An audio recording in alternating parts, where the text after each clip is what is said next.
Hudson, Stephanie Lewis, Phil Mante, Sonia, you're joining in Phil's absence.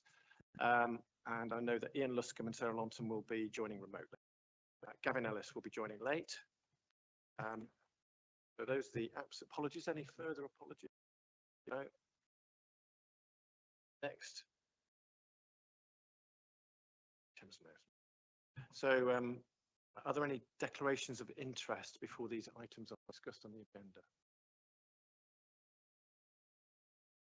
Ian, would you mind turning your camera off unless you're speaking? Okay, thank you. Are there any declarations of interest? Can't see any. Minutes of the last meeting for approval. Discussion. Do we approve the minutes of the last meeting? Thank you. Those are approved. I've no items of urgent attention. Chair's announcement. So I just wanted to say thank you very much for, I think Catherine's joined. Catherine, welcome Catherine from RDUH in place of Chris Tidman. And I also would like to thank Chris Tidman for his contributions to the board. So very much grateful for you to be here, Catherine. I would also like to welcome Diana Crump, representing voluntary services to the board. So fantastic to see you here. I also would like to welcome Alan Welsh from the RDUH as well. Sorry, from not RDUH, from Torbay. I do apologise. It's so important that we have participation from the trusts. And I'm really, really grateful, despite the weather and your time allocations, for you to be here. It's super, super important. You're the partners to this board that really make it tick. So I'm very, very grateful. I'd also like to say a big thank you to Wendy. It's your last meeting with us. And I just wanted to give a great big thank you from the board for your years of service to us. And I hope you really enjoy your next steps, whatever they might be. I wanted to say a big, big thank you. Because without you, this board doesn't work. It doesn't run. And you've been very, very helpful in that. And helping me as a relatively new board chair. So I'm very grateful. So on that front, around to see if there's any changes. We'll now move on to a patient story. And do we have Joanne Passmore?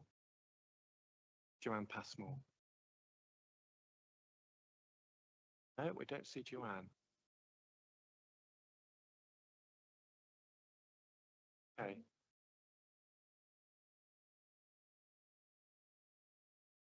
Is there a buzzing noise in the room, or have I developed something? I thought it was just my tinnitus. I needed another confirmation. It wasn't mine. So Joanne's not here at the moment. Yeah, we'll move on to the next item. So moving on, then we'll move straight into the joint health and wellbeing strategy. See if we can contact Joanne. See if we can get her online. It might be that she's unable. So moving on, we'll move straight into the joint health and wellbeing strategy. But before I do that, I'm just aware that we might get the meeting curtailed. So I'm interested in making sure that we expedite the discussions and get through the main thing. And that will be presented by Simon Chant with Eleanor Lyons. And the recommendation is the board to approve and adopt the new strategy and assist with identifying a suitable venue for March 2026 meeting and volunteering for priority champion roles. But I'll hand over to Simon right down the other end there. Great, thank you very much. So what we're going to take you through today is just to kind of summarise the last actions on the finalisation of the strategy, introduce the final strategy, and we'll do that, and then I'll talk a little bit around implementation before we move through to the recommendations. Thank you. Great, thanks. So the accompanying in your papers, you should have the new health and wellbeing strategy and how it was developed. So what people told us during the consultation and how the feedback has shaped our final strategy. So as lots of you will be aware, the LGA helped us in 2024 to develop some of our board development work. We then had a members meeting workshop to agree on main priorities and themes, a stakeholder conference to test and refine those themes, and then a 6-week consultation period. Then the feedback has been brought to our final board workshop in December, and hopefully our refinements and finalisations are now complete. The consultation ran from the 23rd of October to the 4th of December, and we had over 112 responses. It included a wide range, both from VCSE was our largest group of people responding, but we also had members of the public, local authority, NHS, and educational providers. There was really strong support of the strategy. So our core principles had 84 to 96% agreement, and our priority areas had 91 to 95% agreement. The overwhelming take-home message, however, was that people were requesting clear accountability, inclusion and equity, and then strong focus on prevention, as well as transparency of how we deliver. So there were several key refinements. So the consultation process, we've logged all of the responses, we've collated them, and we've pulled out main themes. Some of these will go directly into our action plan rather than the full strategy. We then met with many of yourselves at the board meeting on the 16th of December to discuss these changes and approve what we were changing. So a summary, so most of all the outline changes are within your papers, but the main ones were renaming climate care to caring for people and places, with a clearer focus on how environment and access to nature affected our health. Renaming Best Start in Life to Start Well, Live Well, to avoid confusion with national programmes and to reflect our broader thoughts of 0 to 25 life course. Explicitly outlining trauma-informed practice, as well as outlining in our mental health strategy that it included common and severe mental health illnesses, learning disabilities, neurodivergent, and also dementia. Any other changes? There are several others that were made, so alongside some formatting things, as well as general presentation, it's all outlined in your board paper, but we hope that the changes can strengthen the clarity without changing the overall direction, which had good support. So the strategy is shared as a long-term direction in line with the 10-year NHS plan, and we hope that it will align across systems, influence commissioning, and also focus on what is the biggest issues in Devon. So just touching again on our core principles, so we agreed they were caring for people and places, opportunities for all, roots for life, empower and engage, and then our key work streams, so our themes, our mental health and wellbeing, start well, live well, housing, and then rural access to services. So the strategy is deliberately high level. It is there to set our direction and our priorities, and our delivery plans and action plan will follow through with that sort of actionability of what we can do. Thank you. So just to take you into the next steps in terms of implementation. So once approved, we will kind of be updating the kind of strategy and placing it on the website. So that will be as a web page as well as a downloadable document. Web page will certainly add with kind of navigability as well. And in terms of section 4 of the accompanying paper in your board papers, 3 different elements are mentioned, the supporting elements alongside the strategy. So these sit alongside the strategy and add some specific additional value. The first of those is the partnership map, where strategies, partnerships and organisations and how they connect to the joint health and wellbeing strategy and the health and wellbeing board are described. So with the first release of this, we will kind of bring in a top level map, which is looking at the key partnership and organisational strategies across the health and care system at present. So we've got the integrated care system, integrated care strategy. We've got the Devon County Council strategic plan. We've got the Integrated Care Board's new health and care strategy. We have the strategies for rural Devon, for Torbay and South Devon and Devon Partnership Trust. We've got the Devon and Torbay Combined County Authority business plan, and we've got the NHS 10-year plan. So that just shows for those principles, for those priorities, how they map across and align across those strategies at the moment. To follow on from that, we will be developing detailed partnership maps for each of the priority areas. So that will go into that specific detail. So when we're looking at housing or mental health and wellbeing, for instance, that will kind of build picture up and really draw out the specific strategies, partnerships across those areas.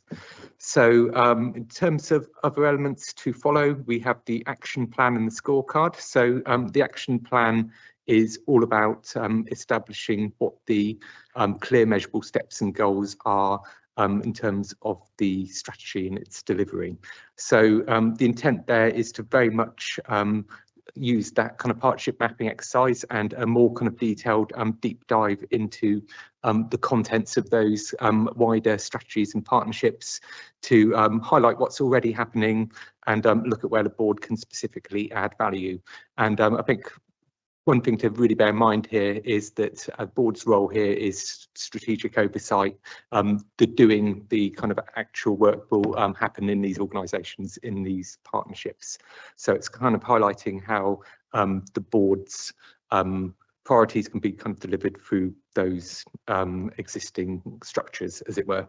And finally, the scorecard will be about tracking progress against the agreed goals in the action plan. So we've started some initial work in terms of gathering some of that evidence, data and intelligence, and that will very much sit alongside the action plan and inform how that is monitored going forwards.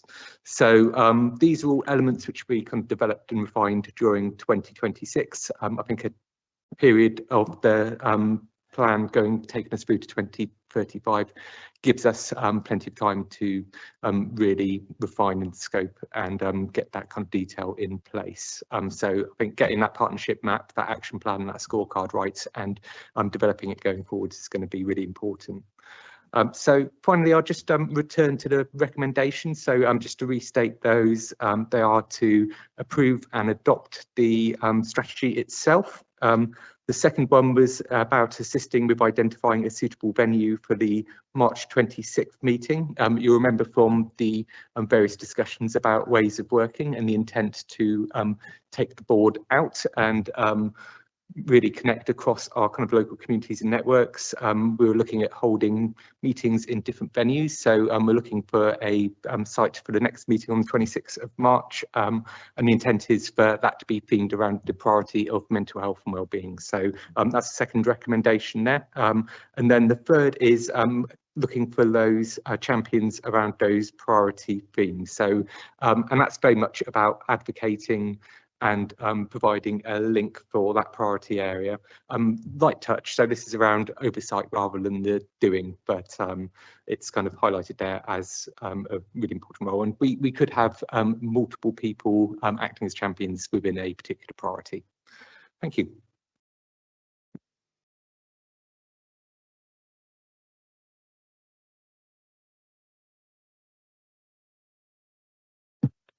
Questions from the members of the, please.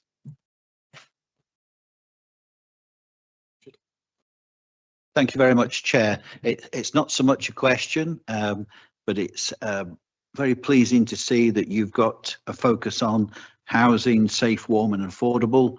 Really pleased about that. And also to add to that, I'm quite happy to offer a venue for the March down at Teignbridge District Council, if you would like to come down to that. I'm quite happy, Mr. Chairman. Thank you. Chosen? I think we'll definitely know that, and if we don't use it this time, then we'll use it in the future because that's a very kind offer. I thank you very much for that. I'm very note about that.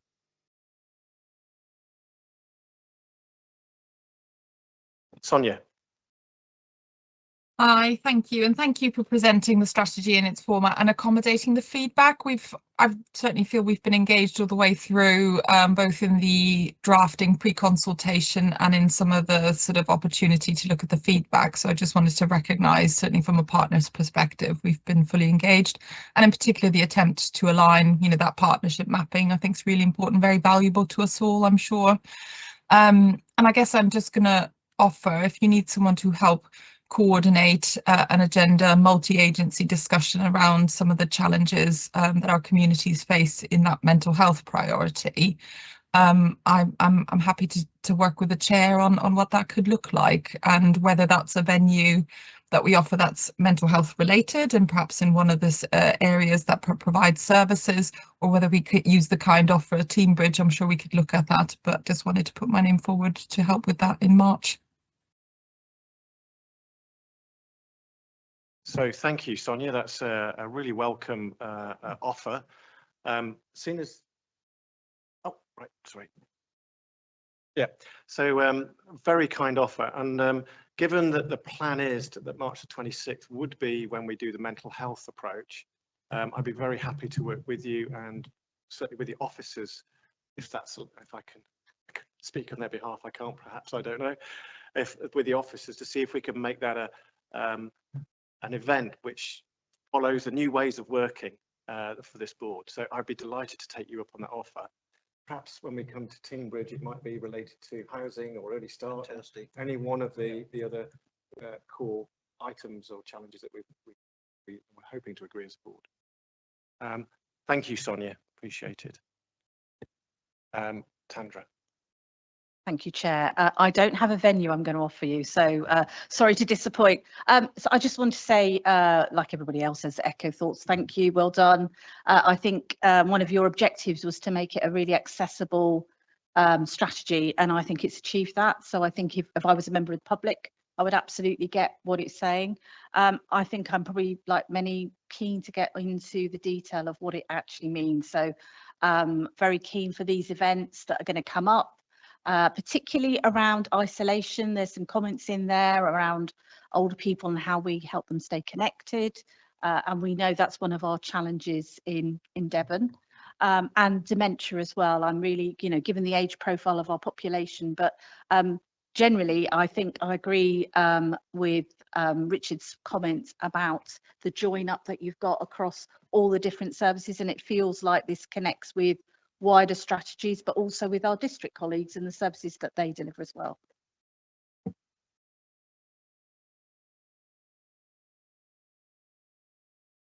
Any more questions from, I'll go to Diana, if I may.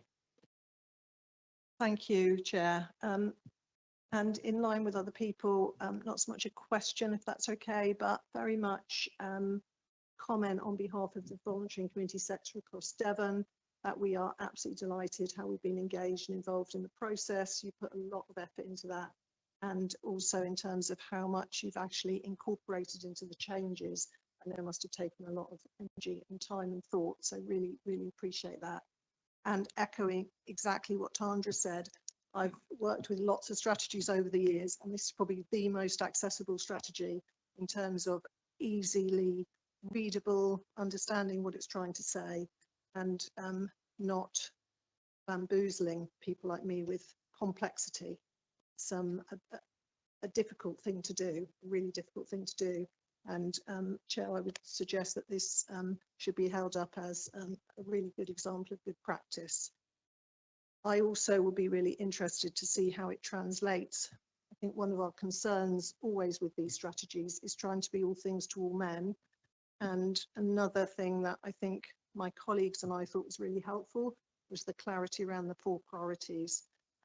Those will, I think, make a huge difference to the population. Devon. Thank you. Thank you. Steve. Thank you. Not wishing to prolong it, but 2 points for me. One is we all know it's the planning process which is more important than the plan, because in that process, if it's done right, as we described it has, you build these relationships, you build a common understanding. So the planning process has been fantastic, and a big shout out to Eleanor and Simon, who certainly held the tilly on this with yourself as well, Jed. So the planning process has been fantastic. The other key point is, I think, and you would expect me to say this, we spend a lot of our time thinking about access to health services is going to solve the problems of improving health outcomes and tackling inequalities. And what the document really helpfully does is, however important access to services are, it really highlights that the building blocks of health is what we need to be focusing on if we're going to turn the dial, reduce inequalities and improve outcomes for people. And the little stick person, not say man or woman, which really highlights that about 20% in health improvement and reducing mortality as a result of access to healthcare. The other 80% is about you know, how we live our lives, where we live our lives, access to housing, etc. And I think what the strategy does is get that balance right between, if you like, some of the practical issues as well as some of the more wicked issues and the challenge issues like housing, for example. So a big shout out, and just we never celebrate success. So note to self, opportunities for although it's only the planning process, but opportunities for celebrating success and awards, because often we do really hard work and we move straight on to the next bit and take a bit of time to, you know, say how well we've done. So I will take an action to think about where we could potentially profile this as an excellent journey to producing the strategy. Thank you, Steve. I'll go to Sarah online next, if I may. Yeah, thank you, Chair. I echo everything everyone else has said. It's been really great to be involved through this whole process. It's just to pick up, it's something that I've said all the way through, really, Simon and colleague, is around we've done an awful lot of work about in this planning stage, but through the action plan and the delivery is just to ensure that we keep that momentum going and we look at different mechanisms that we can communicate the outcomes of the deliverables back to our community. They put a lot going in, but they see very little coming back out, and that's not communicated successfully about some of the brilliant work that's going on. So can we just keep that as a real prime focus, that we, you know, on our action plan. The other thing I just wanted to raise really is an observation. It's been great cross-referencing with some of these really key strategies that are out there, health and care strategy, etc. But what I have picked up at a local care partnership level, and if we are intending to take these meetings out at a local level, is that when we do that mapping, we work very closely with our local care partnerships and others, just to make sure when we're in their area, we are really clear of their priorities and what they're working on at that particular time that we attend. So we are really working in a joined up approach. Thank you. Thank you, Sarah. I noticed a thumbs up there from Catherine Allen, who's obviously working very hard with the, I think it's the Northern region with the LCP plan there. So very much appreciated. I saw a couple of hands up. So I'll go to Alan. Sorry if I got that wrong. Thank you, Chair. So congratulations. The first thing I suppose to say, a huge amount of work going into that, and I'm always quite envious of when I see some of the graphics and some of the ways you managed to explain some of the concepts. I think I might plagiarise some of that for the tool-based strategy. So really good piece of work. I'm always interested in how we move from strategy into business plans and medium-term plans that take this into real practical implementation. And sometimes there can be that disconnect, can't there, between our strategic ambitions and what our plans actually do. And sometimes our strategies are quite long-term in their vision, and some of our planning is a little bit short-termist sometimes. I'm thinking about the NHS in particular. Others may recognise that in other services as well. So I'm interested in, I suppose, building from the work you do in this board to shape strategy together with partners, thinking about how we can do more of that planning, year to year, medium term planning in partnership as well, so that we're not just developing strategy together, but real plans together as well, and how those plans could be supportive of each other's organisations. So maybe this is a kind of a next steps perspective, is moving on for strategy, but it'd be interesting how we'll pick that up as a board going forward. Simon, I perhaps might be best positioned to respond to that. Thank you. So yeah, absolutely take that fully on board. I think, you know, strategy is about 95% about implementation and getting that absolutely right. I think the intent is, and this particularly relates to the partnership mapping and the action planning elements, is to really do that kind of detailed exercise for each of the priorities, have a really deep dive, find out exactly what's going on. We don't want the board to be duplicating work which is already happening. We don't want a board to be confusing anything. We want it to be kind of adding value. So I think, yeah, that detailed mapping and kind of making sure we've got that alignment across, and that commonality as well with those kind of priorities of other organisations is going to be absolutely key.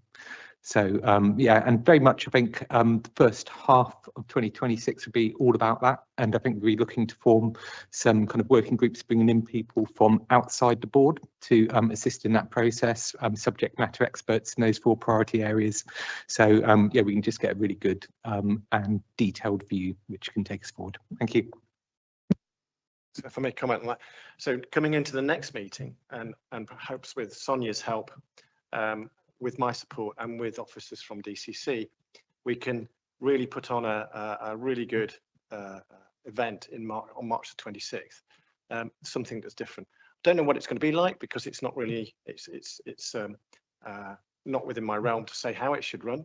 But it is going to be hopefully setting a new way of working. But there are always ways to improve.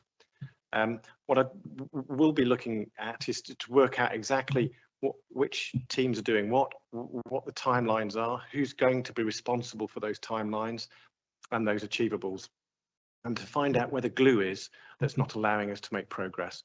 But to unglue, we will be having conversations in this room about removing the glue that exists or might exist in each of those actions, those work streams. I wanted to ask a question that I've picked up from external, and that is about dementia. So I'm not remembering the lady's name at this moment in time, but there was an exchange of a number of emails relating to the ICB. Libby Hughes, is it? Yeah, so Libby Hughes was asking the question about dementia, and was asking the question about dementia should be at the forefront of the, so I'm trying to paraphrase how I think she'd asked the question. Dementia should be at the forefront of the strategy, and if it's not at the forefront of the strategy, why isn't it? So I'm going to, with that paraphrase question, hand back to Simon, if you could perhaps lead us into how you would respond to that question, that challenge. Thank you. So so fits within the kind of mental health and wellbeing priority, of course. It also fits within the kind of Roots for Life principle, as well as cutting across some of those kind of other principles as well. So I think it's really important, particularly given our demographic. I think some of the mapping work we do, the action planning work, can certainly start to kind of highlight and draw out those kind of really important points. I'm conscious of the work that the Integrated Care Board have done on strategy development around dementia, which very much kind of builds into the way forward for the health and care strategy. So I think as we go into that process, we go into that action planning work, we can kind of make sure that those kind of elements of doing which are kind of picked up within that strategy are reflected in the joint health and wellbeing strategy action plan. So yeah, that's definitely one I think we can kind of build in and work through that process with. Thank you. And to Denise. Thank you very much, Chair. Brilliant work, loving it. It's really, really good. I have been laughed at by my colleagues because I've now got into the nitty gritty of the proofreading, which I spoke to you about. So I'll hand all that over to you. But just a couple of little bits that I did come up with. On the back page, it does say about we have already started making a difference and developed a partnership map. So do you feel like it's ready? Is it all done? How's it working? And is it a dynamic map? So it's going to be updated. I'll carry on. I'm keen to help out with the Start Well Live stuff, 0 to 25, if I can. Keen to align all of it because we've got the Best Start in Life, we've got family hubs, we've got the NHS neighbourhood health groups, and I think it's really important to get in there in this, and we can add some value by trying to align them. So just putting that out there, that's where I'd like to get involved. Thank you. Great, thank you. So on the partnership map front, that's kind of ready to go in terms of that top level summary. So looking at those main strategies across the system and how they connect to the health and wellbeing strategy. So at the moment that will give you that kind of diagrammatic view of where those connections are, but also include those kind of links out to the strategies themselves and highlight the priorities and the principles which are in common across those kind of strategies. So in terms of that very top level view, that's already there. But I think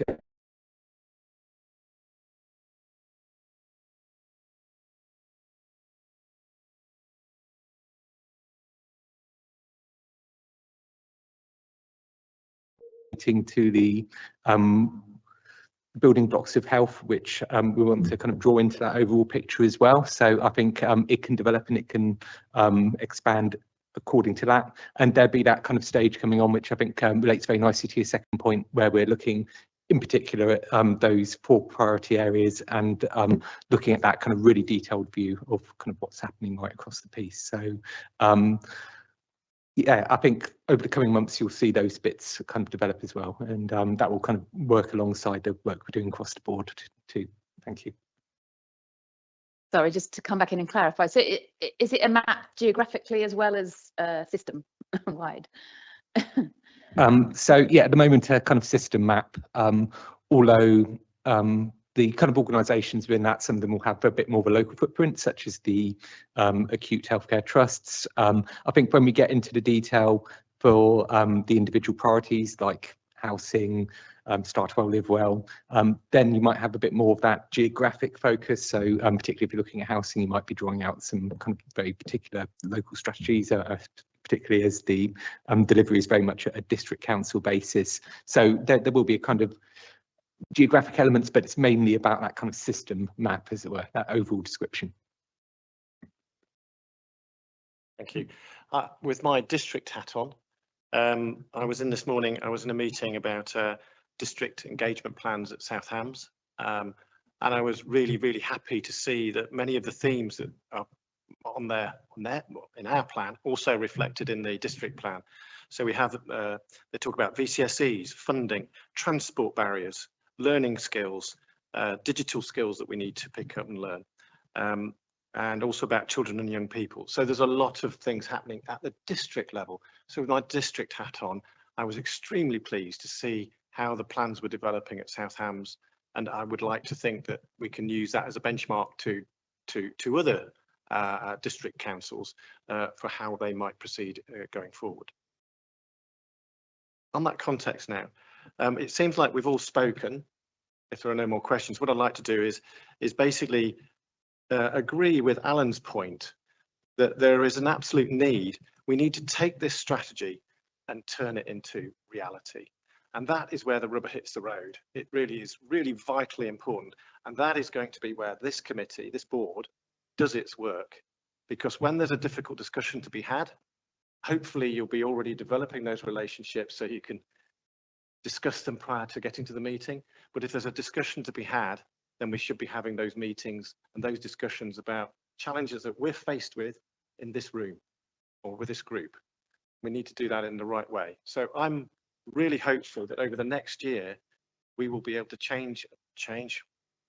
evolve this group to be able to really tackle those difficult discussions so that we can begin to add value, how we might be able to change some of the practices that we might have that feels normal to us, but might really help with the VCSEs or might help to relieve A&E, ED backlogs. So I would like this group, this working group, these boards meetings to become the focus for those discussions. That's my wish, my desire. On that note, are we able to take the strategy forward for approval, and then we'll approve the second part, and we'll discuss the second part, which is the work streams. So could I formally propose to take the strategy forward and approve the strategy as it stands with the changes from yourself, Denise? So is it a show of hands? Thank you. Carried. Thank you very much. Second of these. Oh yes, sorry.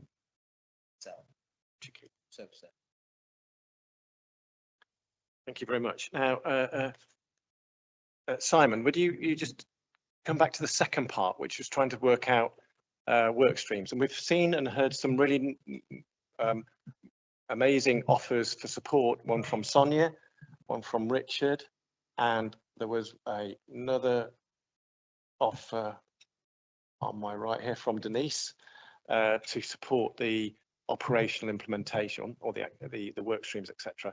So I'd be interested in seeing how we develop that dialogue. I'll hand over to you, Simon. Yeah, absolutely. Thank you.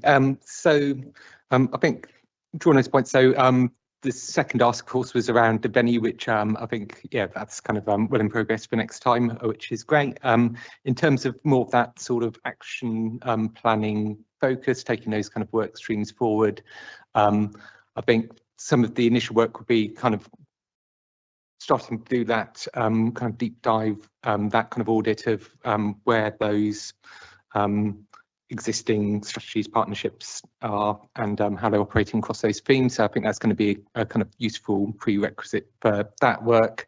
And then kind of drawing those experts across our local system together around those priority themes, looking outside the kind of membership of the board and looking into some of those kind of partnerships and organisations are going to be kind of really critical. In terms of the sort of timeframes for that, we're looking at those progressing during 2026. So I think there'd be some desk-based work to begin with, which would be about kind of drawing a lot of that kind of information together, sharing those maps, and then possibly looking later in the spring to convene some groups to kind of take that kind of action planning forward, to bring all that kind of information along and really start to kind of sketch out the action plans and the scorecards. So I think having board members as champions in place to provide kind of oversight and that kind of advocacy for that work will be really important. So yeah, very much I think that sort of April time would be kind of a good time to get those kind of working groups in place. Naturally, there may be some kind of initial work around the mental health and wellbeing priority in terms of forming the agenda for the next meeting, which can be brought to bear as well. But yeah, very much looking at that kind of forward plan into the spring in terms of getting those groups together with that kind of fuller information around partnership mapping and kind of what's already going on out there. Thank you. Tandra. Would you, nearer the time, be able to say a bit more about what's involved in the champion roles? Because we haven't really talked about that. And is there a benefit to having, I don't know, voluntary sector, community representation? Are you looking at, so mental health is quite a big area. Are we thinking of one champion? I mean, I know I'm getting into the detail, but it would be really good because there are certain things, I think we've all probably got our specific areas of interest. So there are particular things I'd be really keen to be involved and support, not necessarily, you know, I don't mind who's the champion, but be able to be part of that working party and work with it. So a bit more clarity around that at a future point would be great. Thank you very much. And yeah, that's definitely something we can bring in kind of April and start to kind of outline in more detail. I think the intent is to have that kind of connection, but really draw in the kind of expertise from outside the board. And I think one thing we heard loud and clear through the stakeholder engagement work and the consultation itself is that people are really keen to be involved. We collected a lot of information in terms of how people are kind of offering and suggesting ways their organisation, their local partnerships can support the work of the board in achieving these objectives. So I think it's kind of bringing that to bear and yeah, looking, like you said, across voluntary community sector and other areas to do that. Yeah. I'm just thinking we've got some excellent people with lived experience. So think about carers ambassadors who've got particular experience of living with people who have dementia. So I think, and there'll be other examples, it would be good to get them involved in this work as well. But you've probably already thought of that.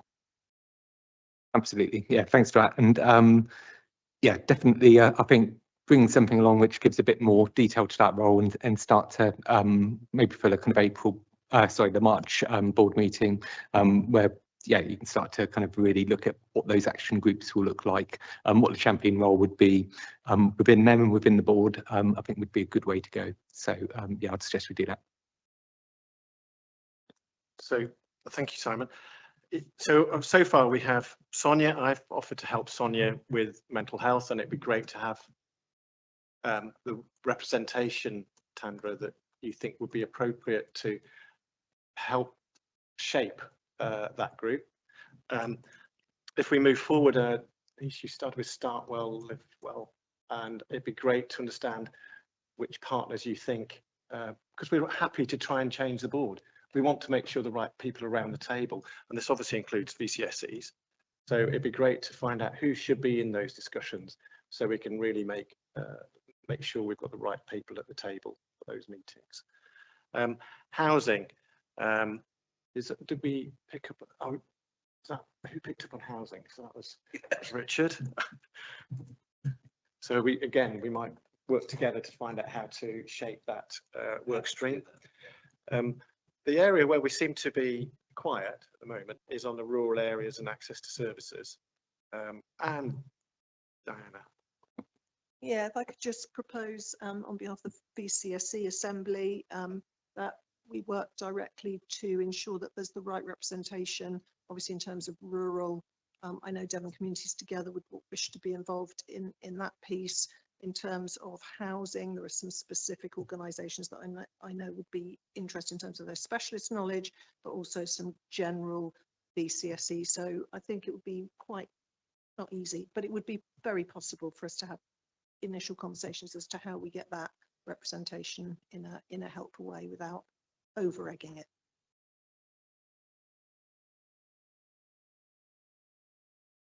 Thank you very much. So then that leads us on to rural areas and access to services, which is the area that I haven't yet felt a natural volunteer or a person stepping into that gap yet.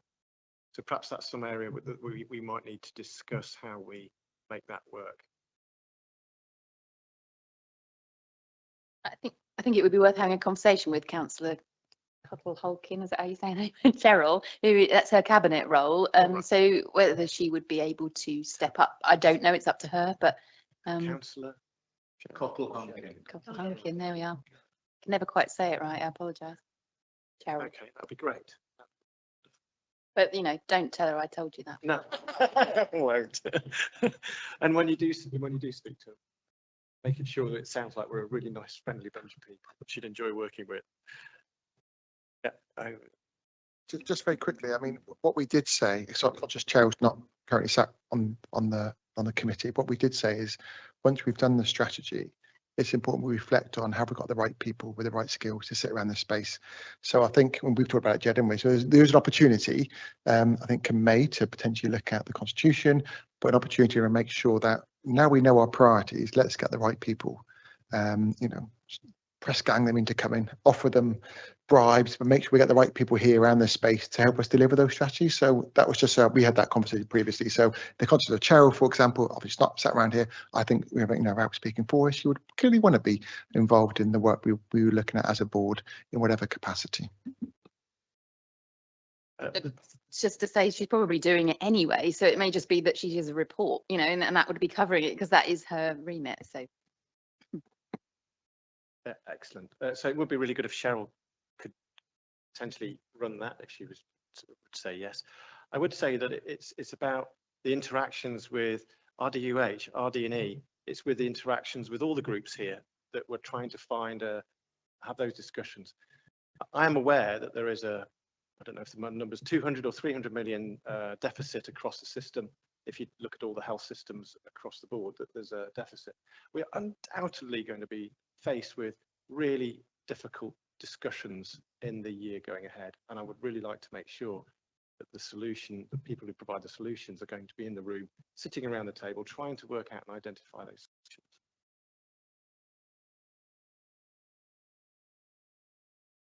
I think we found a number of candidates to work with. So the second part of the recommendation is to identify a suitable venue and potential volunteers for the different roles, and I think we've done that, if I may. So I'd like to say that what would it be? Agreed, approved? Propose that we have a venue. We look for the venue, and we are also looking to and volunteering the priority the champion roles. So thank you for that. I'll propose it. Second. Show of hands. Thank you. And as such, obviously within that, the role of the trusts is extremely important. So it'd be great if we could find out who would be the right people to attend those events. We'll have the dates so that we can get them logged into calendars months and months in advance so that we can make sure it's clear for those with competing priorities.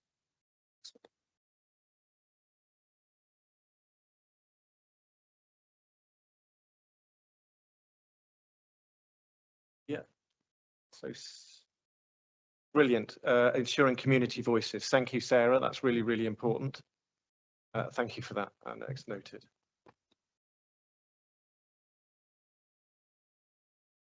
if that's that main piece of business done, I'm sure we can now move on to citizens' advice. And could I ask Janie to step forward and remotely? And the recommendation to the board is recognise citizen advice as they are a key preventative partner within the local health and care system. Build the provisions of citizens advice services into future health and care plans. Consider the benefits of multi-agency digital referral tools to improve access, coordination and outcomes. Over to you, Janie. Thank you very much. It's lovely to see you all, and thank you very much for the opportunity of coming to speak to you today. So I am going to talk through those 3 points as Jed has just explained, and I'll just share some slides with you just to help with the flow of information. Just bear with me a moment whilst I get them in the right spot.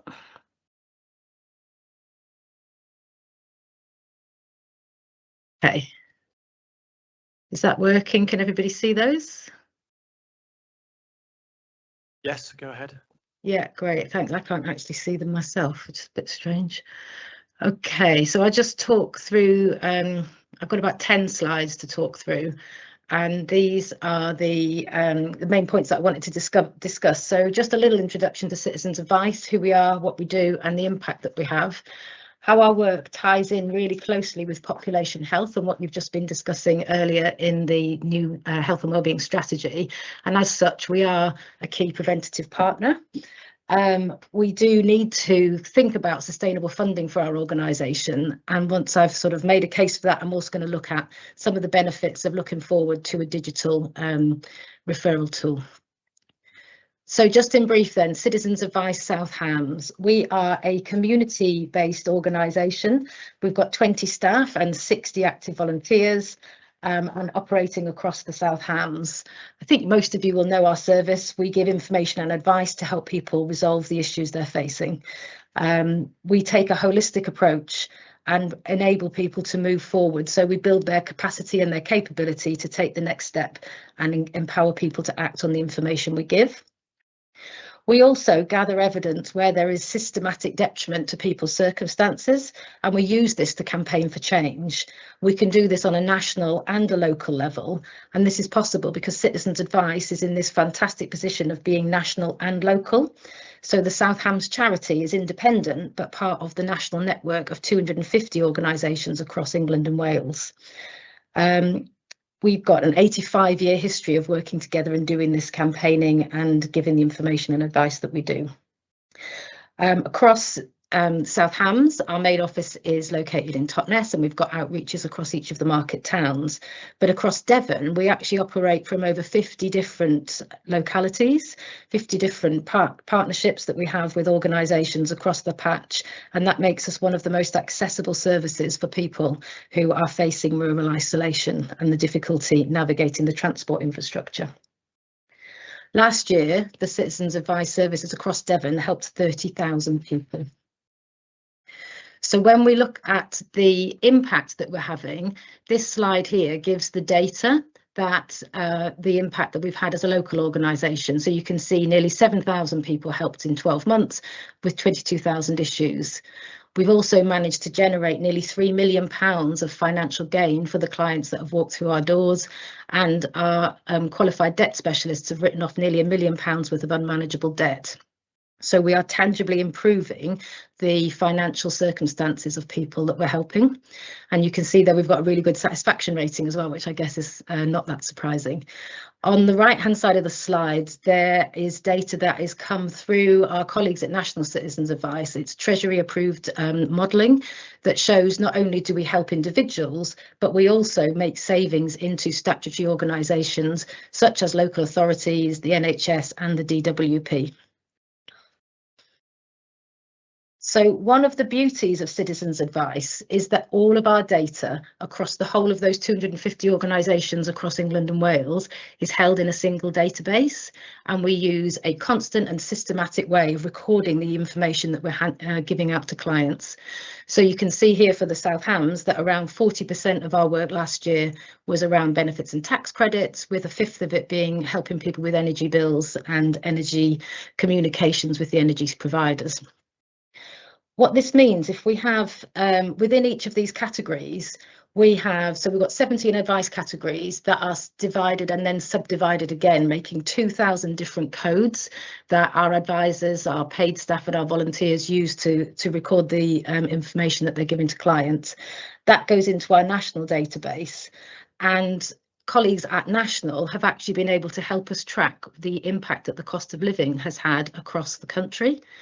So this slide here, it is rather a busy slide, but rather than looking at local data, this looks at national citizens advice data from 2014 on the left, right through to December 2025. They've taken 6 of those advice issue codes that I mentioned that particularly pertain to the cost of living, and I've measured how they've changed over time. So you can see in the middle there, 2020, that's when lockdown happened. So prior to that, these advice issues were increasing, but at a fairly slow rate. Then through lockdown, because of the amount of support that was provided by the government into people, and obviously lack of access to services, the demand and number of people using our service dropped away.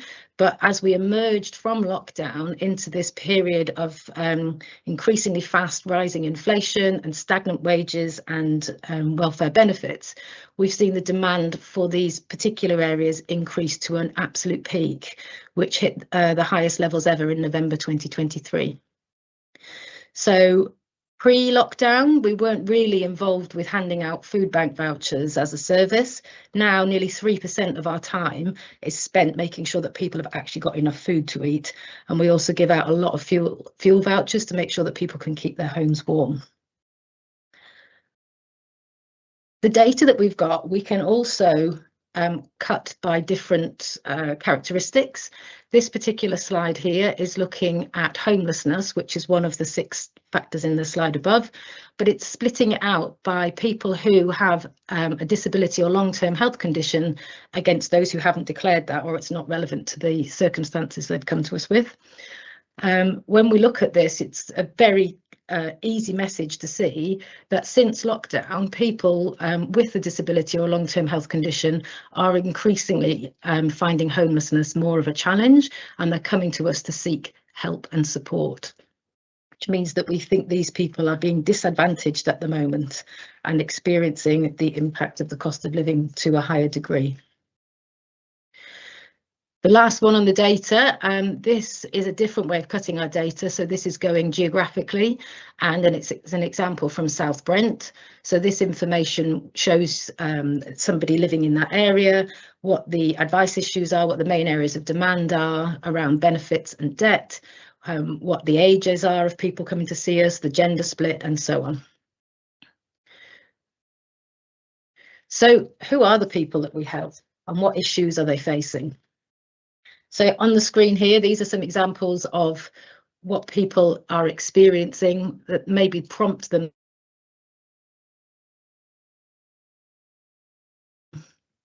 Sorry, I just need to put this onto that. There is an underlying cause which pushes people to come and see us. So that example there of Arthur living on pension credit, he's basically got a low income, very struggling to make ends meet. Abigail has ME, Mark and Jodie have a child with severe autism. So these circumstances that people are living in, and then something happens within their lives, means that they quite often don't have the support that they need. They haven't got anywhere else to go to, so they will come to us for some help. So we know that around 60% of the people we help are female. Another different 60% are living with long-term health conditions, of which 23% is a mental health concern.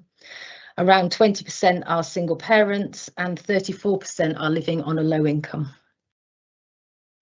So I did put in the notes Colin's story, which was just an example around how we have co-located with the YBS Bank in Dartmouth. And actually, I think what's interesting about this is not only the impact that we've had with Colin, and the story is there as a sort of summary for you, but also the fact that when we started working with YBS, all the individuals who worked at the bank genuinely didn't think there was any need for a service like citizens advice within their community, and they were fairly resistant to working with us. As we built relationships with them and were able to explain in more depth what we do and how we help people, this referral came across our desk quite tentatively. Someone suggesting that they'd seen a change in this man's behaviour, and the fact that they were worried that he was taking out all his savings every week, or his income. It took us 3 to 4 months to work with him and to really build trust with this person, so that we were able to understand that he had had a stroke. It had impacted on his ability to work. He wasn't able, or hadn't at that stage claimed any benefits, and so wasn't putting the heating on to keep warm, wasn't feeding himself properly, wasn't really willing or able to ask for help. So by building a relationship with him and actually getting him to trust us, we were then able to put some emergency measures in place, get him some emergency discretionary housing payments, some fuel vouchers, council tax relief, and also to speak to his landlord, which just meant that we could make the repayments manageable on his house. So rather than it being something that was a threat to him and he was worried about becoming homeless, actually it's something that was manageable and we could actually help him see a way through. So the staff at the YBS Bank have absolutely become champions for Citizens Advice, and they now regularly make referrals into our service where they're identifying people who might be not in this circumstance but needing help and support to be able to move forward with their lives. I think what the example shows as well is that our work addresses some of the social determinants of health. So timely, trusted advice can actually reduce somebody's financial crisis, help with recovery from illness, and maybe prevent deterioration in the future. So there seems to me to be a direct correlation between the work that Citizens Advice does and the aims and priorities of the Health and Wellbeing Board and the wider health and care system in Devon. We've aligned it here, we've aligned our work with the Marmot principles, and actually you can see against each of the 8 principles how Citizens Advice can work in all of those areas and make some changes and improvements that will improve people's standard of living. So helping tackle things like racism and discrimination and helping healthy standards of living will maximise people's capabilities and their control and capacity of their life. So if I just turn my thoughts back to the financial stability of my local charity, it is a often precarious situation, and I use this model of the Blue Peter totalizer. Going back to when I was a youngster, and I used to watch Blue Peter back in the 70s, and they would always have a target for their fundraising that they wanted to achieve, and each week you would see how much the funds had risen. And in a way, that's how we have to manage our funds at Citizens Advice. So we're very grateful for the funding from the 2 local authorities, South Hams and Devon County Council. And for us at the South Hams, this gives us around 34% of our income that we need in order to survive from year to year. And then we look at different ways to fundraise to fill that gap. How can we raise up the funds, a bit like the Blue Peter totalizer, to be able to make sure we're sustainable over a 12-month period? So the way that we do that is through the provision of different services with specialisms, and those come through a range of contracts and grants from different organisations. So what you can see here is around 35% of our project income comes through National Citizens Advice, and it's sort of the amounts get smaller and smaller as you go down the table there, and we've got 17 advice streams altogether. For us in South Hams, the NHS makes up just over 1% of the funding, and on our Blue Peter totalizer that wouldn't even be one of those bars. So it's a very small percentage of funding that's coming through our organisation, and yet we see this really strong alignment with the work and the people that we're trying to help. As we look forward, we are thinking as an organisation around how we can align our work even more closely with NHS priorities and what it is that we need to make our services more efficient. And one of the avenues that we want to explore is a digital referral tool.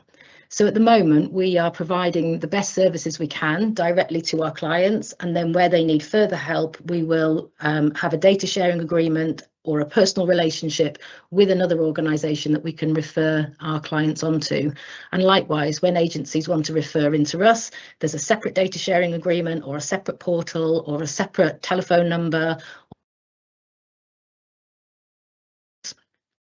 What we have identified, it's that a digital referral tool where data can be shared between partners, between statutory partners and VCSE and even members of the public would be really helpful.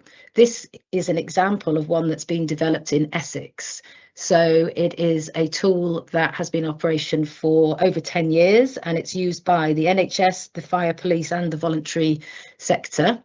And it's a fascinating tool. It takes the referral information from the referrer to the referee and just processes it. So it doesn't hold on to any of the individual identifying data for the people that are going through the system.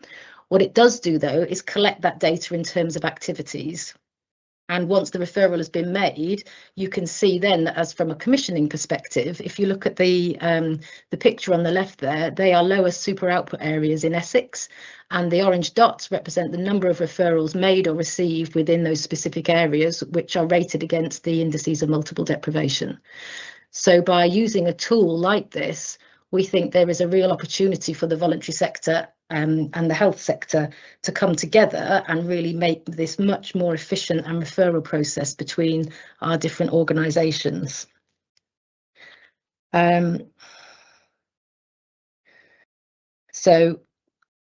it would strengthen place-based community care, increase service updates and provide neighbourhood level data that could inform targeted interventions in the future. We think it would help identify and address health inequalities, and particularly for areas that are affected by rural isolation and socio-economic deprivation. Okay, so that was a little bit of a whistle-stop tour. I hope it made some kind of sense. I've talked briefly around how citizens advice works and how we support people across multiple needs. And I often think of it in terms of Maslow's hierarchy of needs, that we are working with people who need support to get their basic needs met. So they might need help with their food, with their warmth, with their stability in their life. And that's the work that we do. Our approach, sort of taking a holistic approach, means that we can help with multiple issues, and this meets the NHS priorities around early intervention and tackling health inequalities. So we think that one of the ways that we could work better together in the future would be by the proposal of developing or adopting a digital referral tool. So thank you. Any questions? Thank you, Janie. Thank you for a remarkable presentation. I do have some points. It was just to let you know, it was a discussion with Janie that got me motivated to make sure that she was able to come to this board. One aspect that really stood out there was working with industry, working with the Yorkshire Bank. Basically, they have an ESG fund, and so through tapping their internal cooperative, the fund that they've got, they were able to fund the CAB to be in the Yorkshire Building Society. So what we've got an alternate source of funding to provide these services. And so I think that one of the aims of this board should be to incorporate or try to bring in somebody who represents some of those industries. Who are the biggest employers across Devon? Could they help at this board to understand what our needs are and make that micro example of what happened in Dartmouth in the Yorkshire Building Service happen? And in doing so, we are able to take somebody who might have ended up in A&E costing random number 500 quid, and we may be able to make sure that they do not go to A&E, and we can deal with them in the community, in their locality. So I felt that there was something really powerful in the messaging that was coming through from Janie on that front. The other thing it's important here is it might be interesting if we could work together on the data that has been produced, because it looks like a really powerful data set, but we need to make sure that's across Devon, but I don't know quite how that works. It's just a question mark. And in terms of coordination and funding, I was really quite surprised at the proportions. And I know we spoke about the 1%, that comes from NHS sources, and the 24-25% that comes from local district councils. It would be interesting to see how we could align the objectives of the trusts, what you need to be able to. So I've heard it mentioned within the LCPs that sometimes giving somebody a food voucher or an energy voucher can prevent that person from becoming a frequent flyer, or help to prevent them becoming a frequent flyer in A&E. So it would be good if we could try to find ways of working more closely together to ensure these services support relieving the loads on A&E and ED. And finally, the digital tool. I know very little about compatibilities, but it does seem that there's an example there that we might like to potentially consider. So thank you, Janie. And I noticed that Julian, and we've got some questions coming from around the table. Julian. Yeah, thanks, Jed. And I apologise, I'm going to have to go after this, but just a comment first of all, and then a question. I mean, Janie, thank you so much for everything that you and your organisation do. I mean, we totally value it massively, and we will be doing, obviously it's budget setting period, we'll be doing everything that we can to hold your budget at county at the very least. So can't, you know, obviously it's got to go through the budget process and everything like that, but you know, I think that the feeling is absolutely support and appreciate the work that you do, and particularly around the preventative areas. So thank you. Just interested about the digital referral tool and how much you think something like that might cost if we were to introduce it in Devon. I mean, is it the cost or the capacity of doing it, the training, that sort of thing? Because I think that's somewhere where, you know, again, working with partners in the health sector, that we could look to maybe try and find some capital to support you with that. Yeah, fantastic. Thank you. So, yeah, firstly, we really appreciate the commitment to citizens' advice and the work that we do. So thank you. Regarding the referral tool, I have the particular one I showed you was designed by colleagues in Citizens' Advice Essex. Sorry, don't get Citizens' Advice Essex, and they've been running it for over 10 years. They work on a population basis, and I have pushed her for a figure.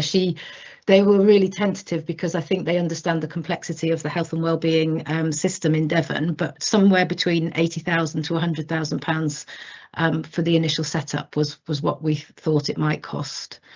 I've done a little bit of work with some voluntary sector organisations. There does seem to be a level of interest in it, and I'm going to meet with the developer and sort of.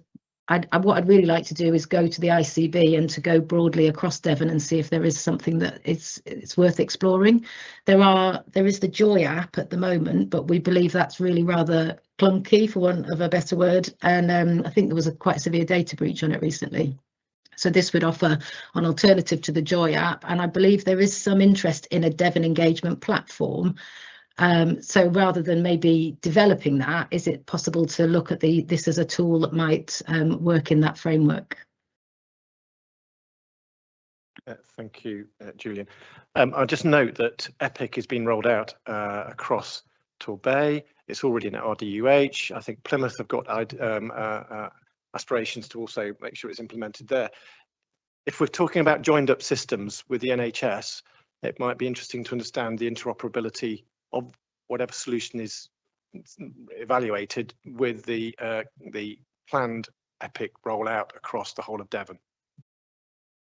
Yeah, certainly. I mean, Diana may know better than me, but I don't think the voluntary sector has been involved or engaged with EPIC at any design level. It's a point to be evaluated or to be explored. Thank you. Yeah. And Denise.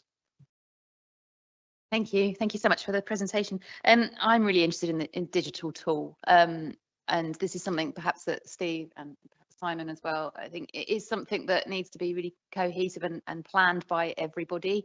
I know that there's various people all over the place who are doing similar, and I like what you've shared. That's really interesting. Connect Somerset is another example. It's perhaps something that we need to look at strategically and really have a good think with partners about how we want this to work, because it has to be, we're doing this map already, But I do think it's something dynamic that then links in by postcode or something. That using that data to make it a really usable tool for the public is really key. We're trying to do something similar in Sidmouth in just one little area, but you know, what's the point in keep all of us doing the same sort of thing if actually we can just do something really useful and massive and really, really innovative. Yeah, brilliant. And I know that the Macmillan Trust are also looking for a digital tool that they wanted for their partnership across the Southwest. So it feels like a really good time to be looking at something. This might not be the actual solution, but it'd be really good to come together and sort of, like you say, look at it at a strategic level. If I can just, come back once. We went to a conference just before Christmas, National Children's and Adult Social Care Conference, and there was a Bournemouth, Christchurch and Poole were talking about how they have a single point of referral, for example, and then they have a sort of a task force around that. So people with capacity can then deal with it in an area, the best place to do it. You know, it's strategic and it works, and they've got buy-in from multiple partners. So that's where I see something like our group really helping to tie that together. Just a thought. Thank you, Denise. Really appreciate it. And I think we'll come on to the recommendations. It is a digital referral tool is mentioned in there, so we will consider that. Ian, you've been waiting patiently. No problem, Jed. Thank you. And thanks for the presentation, Janie. And I think the idea of sharing information at that strategic level is really exciting and something to look at. But I just wanted to stress from a district perspective, my experience of working with Janie and her team, if we get it right at the operational level, it can mean that it's a really much better system and a journey for somebody coming to Janie's organisation or to the council and getting help. For some years, we lived next door to each other essentially, so it makes it a lot easier. But just something like having a direct line into one of the offices in the council makes such a difference for Janie's team, so that if they've got somebody who's in need, who we're trying to avoid going into crisis, there's a really quick way of just getting that advice rather than having to enter all their details twice. So I think, again, real strong advocate for citizens' advice. I think district councils need to be working really closely with citizens' advice teams, you know, across the county. And I think getting it right at the operational level is as important as getting it right at the strategic level in terms of, you know, the funding and the sharing of data. So thank you, Janie. Thank you. I'm just noting that we're going to lose Councillor Julian Brazil. Do we need to make an approval now before Julian leaves, just to maintain quorum? So we're just going to maintain quorum. So could you slip the slide up which has got the recommendations on, Janie? And I'll come back to the outstanding members that wish to speak. Yeah.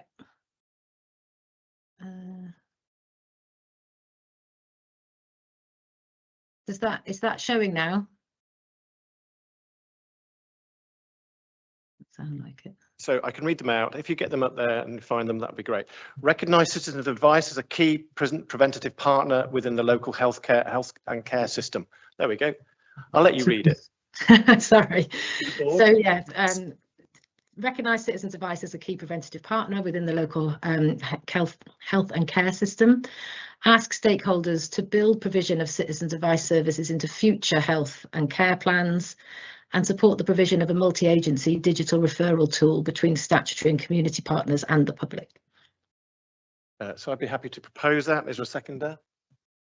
Richard, shall we vote on that, please? Thank you. Show of hands carried. Thank you very much, Janie. But I will, so thank you. Julian's got to leave. But there were a couple of points that Diana, you wish to make, and Steve, you wish to make as well on this subject. Yeah, my first point is just to respond to the strategic point about citizen advice and other organisations have brought in independent funding from other sources. So agree with that.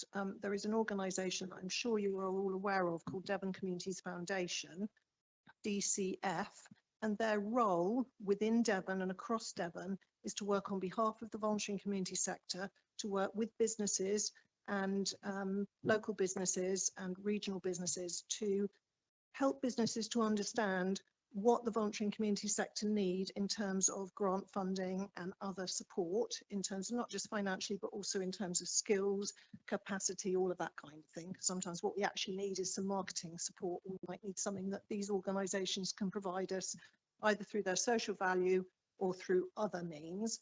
So I would just ask that we engage them in that conversation if we're thinking about absolutely bringing in businesses or whoever into some of these conversations in terms of supporting the financial imperatives in the current challenging climate. I also think that works particularly well if we're having those conversations at strategic level, because sometimes it is about lifting up to the more strategic area rather than thinking about the specific operationals. Second point is absolutely support the citizens' advice request, which we've now moved on from, and to say how brilliantly citizen advice work within the Assembly. One of our key executive members, Janie, sits on our executive team and always brings a really fresh perspective, particularly in terms of poverty and some of those harder to reach groups. And then in terms of the third key point that's being discussed, which is the digital tool in order to think about referrals, I so agree with Councillor Denise Bickley around how we have that holistic conversation. We're currently in the process, the Assembly is currently working with the ICB around a business case for investment in the infrastructure investment for the voluntary and community sector. One of the things that we are looking at is a range of different opportunities for digital development tools, because we do need to be working across the whole system and thinking quite holistically about that. My final point is one of the things about citizens' advice that is so impressive that I didn't think came out well enough in the presentation, Janie, is your ability to work and to corral and to support lots of other organisations in your work. So you work very collaboratively and are very supportive across the whole of the sector. That's lovely. Thanks, Diana.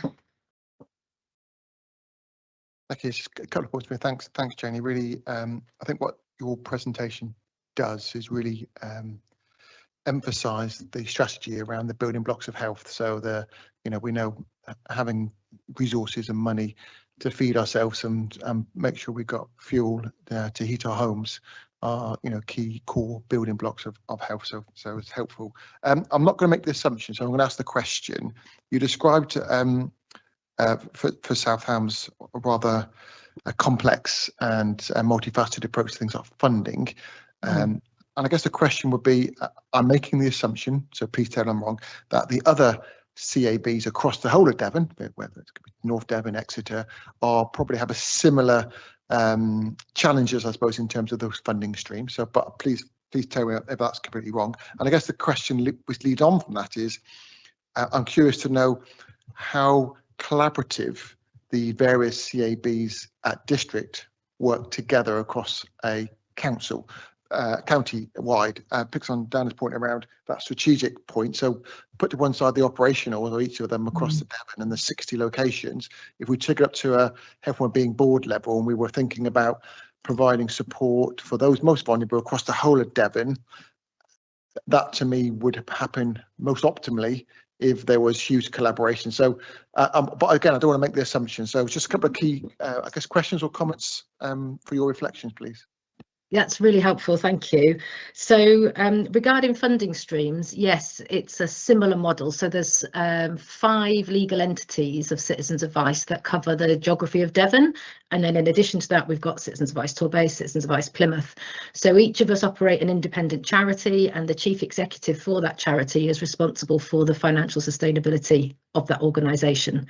And currently, all of us are in receipt of local authority funding, which provides that sort of mainstay at the core of for our main service.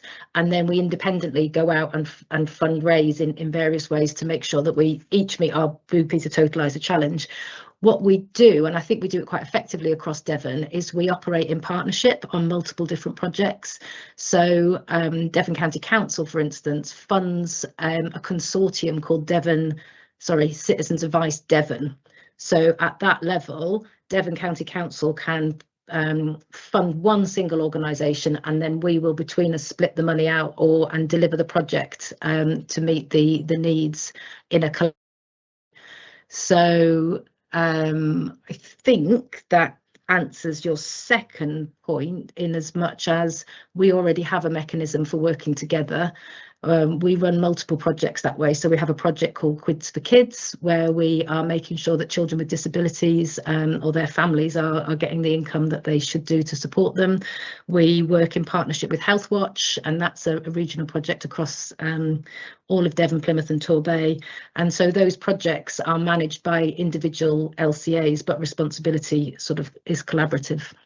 I hope that explains it. Sorry, feels a bit waffly. So thank you. I'm aware of time passing and the weather increasing, so I'd like to press on, if I may. If there are no more questions. Thank you.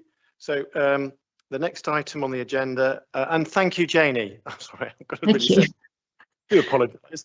That was a brilliant presentation, and it just shows where that initial reaching out to you initially for that initial discussion has paid dividends. So I appreciate that. Thank you very much. Cheers. And the presentation will be with the minutes. Next one is the pharmaceutical needs assessment, and this is Simon with Donna. Over to you, Simon. Okay, thank you very much. So yeah, you've got a paper in your pack there, and this very much follows on from the sign off of the final pharmaceutical needs assessment in October, where it was also acknowledged that there were kind of two areas where a statement on behalf of the board would be particularly useful on, one relating to support to changes in pharmacy regulations, and the second one around the financial viability of pharmacies, which highlights some of the particular challenges we see within the sector now. In preparing this, we had input from the steering group for the pharmaceutical needs assessment, so that includes commissioners and kind of local pharmacists in that space in terms of the local pharmaceutical committee. So very much a statement draws upon their knowledge as well. So two parts there. You've got a statement around the support for changes in pharmacy regulations, and this is really acknowledging that the mechanisms for entry onto the pharmacy market are very much of a different time. So this statement is all about highlighting that and adding the board's voice for changes in those regulations to make them more meaningful for the shifts we've seen in pharmacy provision, both locally and nationally. And then the second part kind of highlights some of those financial viability challenges within pharmacies and acknowledges the role of that within the sector. So I'm conscious of time, so I won't go into a huge amount more detail, but I'm just noting the recommendation that the first part of that, in terms of supporting changes in pharmacy regulations, the recommendation is to make that representation on behalf of the board to those people mentioned in terms of government and local MPs. Thank you. So this recommendation is over and above what the board is statutorily required to do. It was an observation from the last PSNA recommendation that we write with our thoughts about how we would like to see changes in the future. So my view is that this is completing that action. So I'm not sure that it requires a full approval, but at least I just wanted to make sure that this meets with the what we thought we were asking for from the board. So if there's any questions, please let me know. Go ahead, Denise. It's a side question though. It's not on this. It's on the pharmacies and the jutes problem. And I wonder, this is probably not an appropriate time, but I would like to sort of flag the tie-in with the NHS app and things like that when something like this happens, whether we're a partner in how we feed that information through, that it's still sitting there. Or if you want to order a prescription, you can still order it from places that have been closed for 3 months. And you know, it's just that how we tie in when we have a problem with our pharmacies, that's all. But it's not anything to do with this, so I'll rein my neck in now. So you've identified a challenge. A challenge, yeah, challenge to that a needs group, to be yeah. Managed better in the future. Communication, Yeah. and making sure that when there is a change of infrastructure, that the electronic digital referrals and support also reflect those changes. I think that's what you're trying to say. I don't know if there's anyone that we can be put in touch with to have a conversation, because I've got the experience of problems of that, and you know, it just flagged it up to me as I was dealing with it. I was thinking, who do we talk to about this? So I thought I'd flag it when this was up. Thank you. So in terms of process, Wendy, I want to ask you, can we, because I feel that we've already approved the the essence that there should be a communication. This to me is agreeing that the communication has now taken place or is about to take place. I don't feel that we problem in terms of needing to approve this at this stage. No, You it say? doesn't seem that way, Simon, does it? It's just the report recommendation is up as per the report. Did you want to, did you want to add anything to it, or it just stands as it is? I'm personally happy with it. Is everybody else here personally happy with those statements and that kind of messaging? It means we can move on, because I know that Julian's not here. That's what I'm trying to get to. Thank you. I see agreement. We no are still disagreement. quorate, so We are. yeah. Oh, if we're still core it, Yeah. then let's approve it. I'm happy to propose this for approval. Vote. Thank you. Unanimous.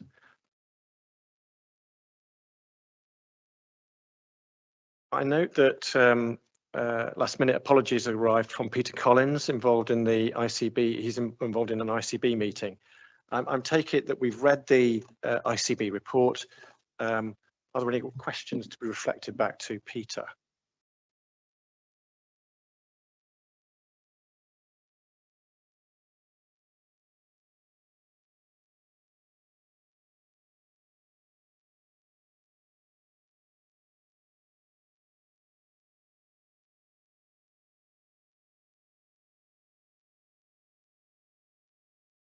Go ahead. If the question could be forwarded on, I'm just looking at the page 37 on that, and the highlights of that is case for change does not mean closure of service. So am I reading this correctly, that the cardiology program is not going to be closed at Torbay?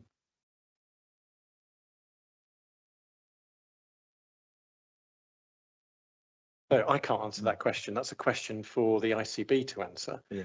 I understand that Torbay have given their position relating to the first proposal that came out, and it sits with the ICB to make that proposal as to what would be any changes. Your point about does not mean closure of services. I just do not know how definitive that can be as a statement. Personally, any other? So we need clarity at the time of the proposal coming from the ICB. We need the ICB proposal to be able to make head and tail of what's happening next. So I totally agree with you. We need the ICB to explain it, but I think what they're saying is they're going to redesign cardiovascular services. It doesn't mean that the service you currently know won't stop and a new provision be put in place. So it isn't quite, when they're not saying they're not going to provide, they're stopping providing cardiovascular. My interpretation is they're going to provide it differently, but I agree with Jed, we need the ICB here to present that.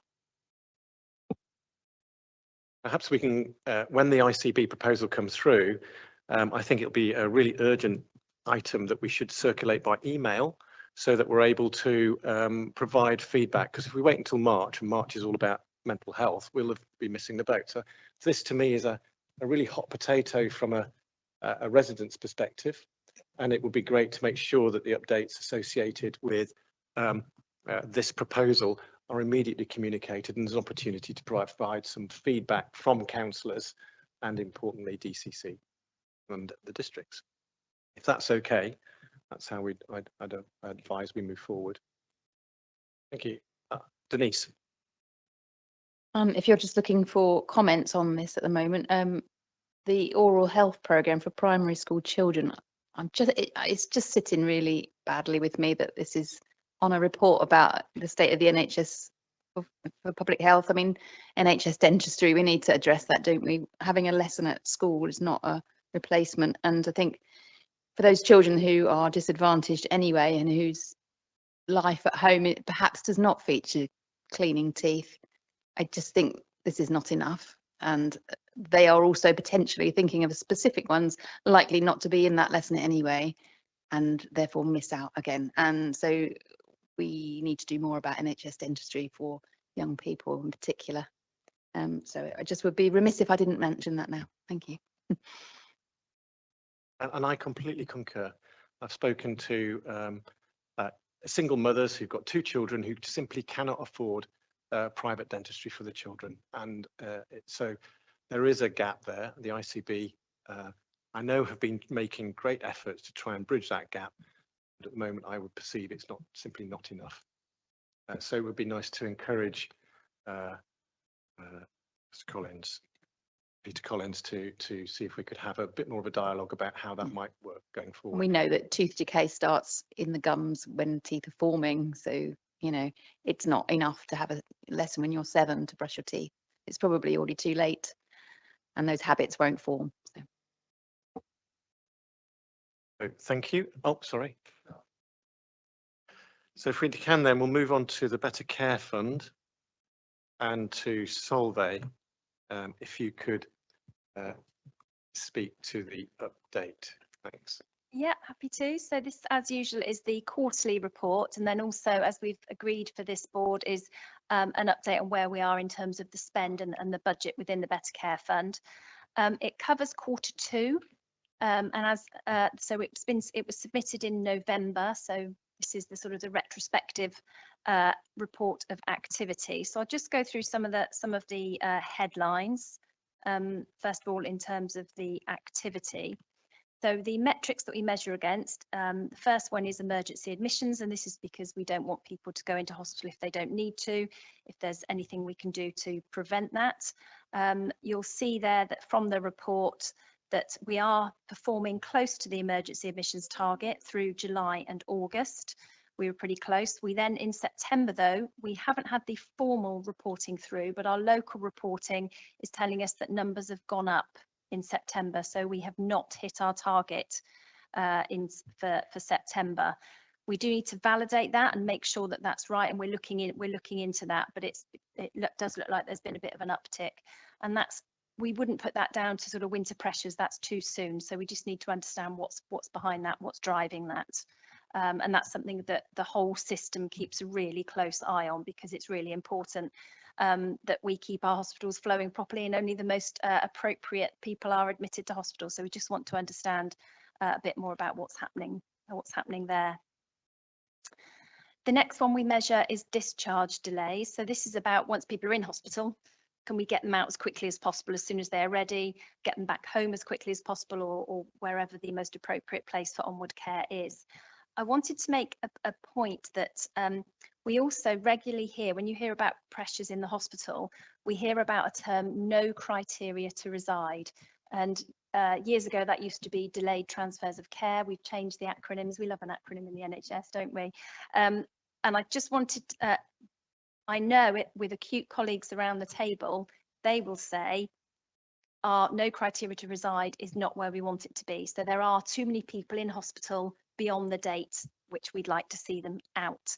However, there is a slight nuance here. We are measuring the people who are supported to leave hospital on their discharge ready date. And this is a nuance that I think we perhaps need to address for future reporting, and maybe report both together. So what's the no criteria to reside, which is what our acute trust colleagues will look at, and what do we mean by discharge ready date? We could argue why we're measuring two, but it's the nuances of how we measure data. So from this measure, so the discharge ready date, so when people are admitted to hospital, when do we think they'll be ready, and how many people are discharged on that date? By that measure, we are performing well. We are pretty much bang on target, if not slightly better than target. We are looking at a whole system-wide review of flow through the hospital, and in particular hospital discharge. The council has engaged Newton as our delivery partner, a transformation partner, in a programme called Living Well in Devon. And one of the key things they're doing as soon as they've started work with us is to look at hospital discharge, because we know the processes could be better, they could be slicker, they could be more efficient. And Newton have done a diagnostic over the last month. They are the national leading experts in this, and our colleagues across the NHS, both our commissioning colleagues and our colleagues within the acute trusts, are all working together on that. So whilst that programme doesn't report through here, I think the outputs of that will help. And I'm really happy to give those sort of headlines here so we can triangulate.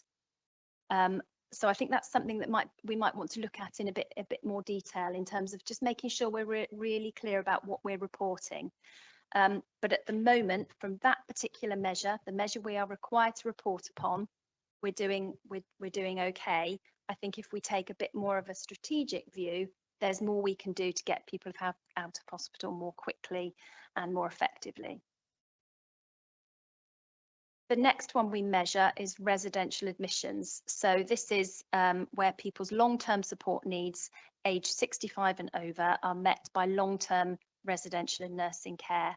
And the reason we measure this is because ideally we'd want people to stay living in their own home with a bit of support and living as independently as possible, rather than going into long-term care homes. Now, this one's reported annually, not quarterly. However, we do keep a sort of an eye on the rolling target to make sure that how we're doing. And you'll see there that we're seeing more admissions into long-term care than we would like. The Newton work will really help us understand what's happening here, because there will be people that are admitted direct from their own homes, but there's also an awful lot of people that are being admitted as they come out of hospital.